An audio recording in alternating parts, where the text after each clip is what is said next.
Colombians woke up to find that the peace deal between the government and FARC rebels that they'd narrowly voted against 6 weeks ago had now been changed and signed. Despite the surprise announcement, all was calm on Sunday in Bogotá, in contrast to the protests that marked the last failed attempt to end the 52-year conflict. 44 days after the referendum, I'm really happy that the end is here and there is a final agreement. President Santos said that the negotiators had addressed the concerns of those who voted against the last deal. Looking back, the result of the referendum opened the opportunity for us to come together, and I want to appreciate once again the good disposition and willingness with which all the spokespeople participated, especially the ones from the No group.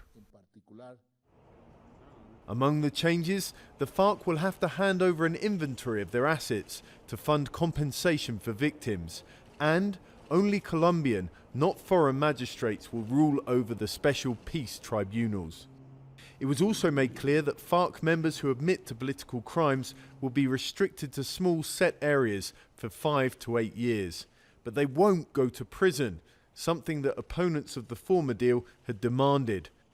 The FARC will also be allowed into politics, also something the No group had objected to.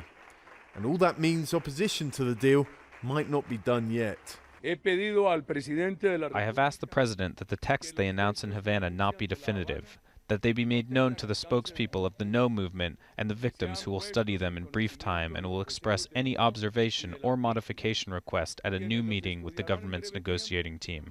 But President Santos didn't mention another referendum or further changes to the agreement when he addressed the nation. The winner of this year's Nobel Peace Prize and the old enemy, the FARC, clearly now feel they've done enough. John Holman, Al Jazeera.